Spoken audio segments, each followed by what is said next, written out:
Hi guys, welcome back to my channel Lush Foliage. In today's video, we are going to be talking about another beautiful foliage plant. I'll try to pronounce the name if I'm able to. It's called as the Monstera Pinnatipartita. Now, if you're going to look at the leaves and the shape of the plant, it quite resembles a lot like the Monstera Peru. Now, definitely there is a difference in the leaf structure. The leaves are much more longer, but they definitely have the same ridge. But there is another very major difference, and that is as and when this plant tends to mature, it tends to get fenestrations. But Monstera Peru is the only Monstera that does not get any fenestration as and when the plant starts to mature. Now, talking about this plant belongs to the family of Araceae, and it is a perennial plant. If you tend to grow it indoor, the mature size can reach anywhere up to 6 feet indoor. But in their natural habitat outdoors, they tend to grow around 30 feet in height. The soil pH, they prefer acidic to neutral soil. They are native to the Central and South America. Now, another important thing, this is a climbing plant. So you can offer either a sphagnum moss pole or a coir pole or a moss pole. Do not attach it too close to the wall, otherwise the roots will attach itself onto the wall, and when you're trying to get them off, the paint will come off along with that. So you have to be a little bit careful when you are growing this plant indoor. Now let's talk a little bit in detail about the care tips of this plant. It's a very easy to grow plant provided you give the basic care tips which we are going to be talking.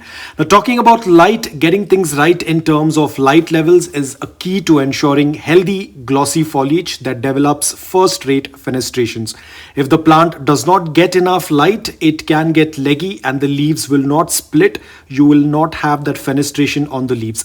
In their native habitat, the Monstera plant would receive dappled sunlight on the forest floor. A well-lit location without intense direct sunlight like that form of east-facing window is ideal. If you are going for a south or a west-facing window spot, don't have the plant very close to the window. Otherwise, the direct sun will either burn the leaves or it will fade off that glossy green color. It will start looking a little bleached out. So ensure that you're keeping that in mind. And also, if you're keeping it indoor, ensure you're not keeping it under a air conditioning vent or a heater.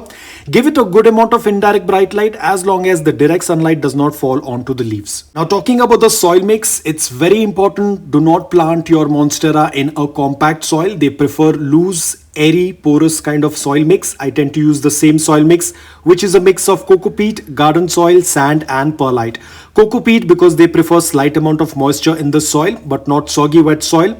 Sand is basically to loosen the soil to make it porous and well draining. Perlite to make the soil mix airy because they prefer a very airy light mix. Do not make it a very compact mix, otherwise the plant will not do quite well. Ensure the pot or the container that you're using has a drain hole so that the excess water can drain out because they do not like to be sitting in wet soil.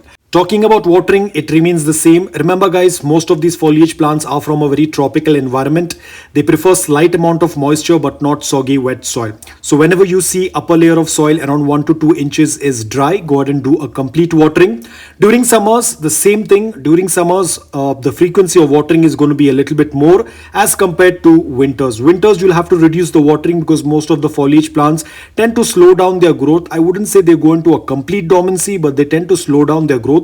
So you have to reduce your watering. Again, the fertilizers as well. Give a liquid based fertilizer during the summer season, and during the winter season, completely stop adding any kind of fertilizers because the plant is not in its active growing period. Now guys, talking about temperature and humidity, as I said, this plant is basically native to the tropical rainforest. They prefer warm and humid conditions in order to grow. An ideal temperature would be anywhere between 18 degrees Celsius up to 30, 32, 33 degrees Celsius is also going to work out really well. But humidity is something that they really love. Ensure that the humidity is good. If you are from a place which is very dry, then ensure that you are using a humidifier indoor.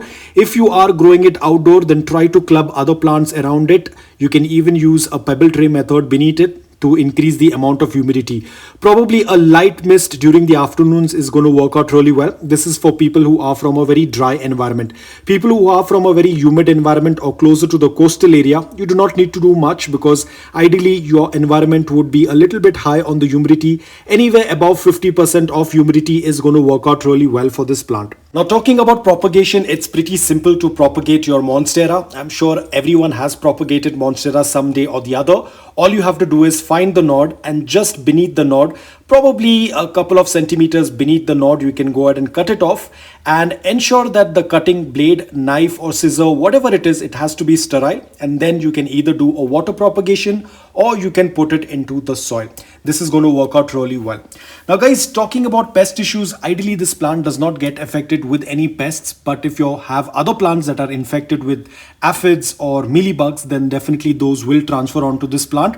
So do a visual check underneath the leaves. If you tend to see any spider mites, any aphids or any mealybugs, go for any organic solution that you have been using all this while.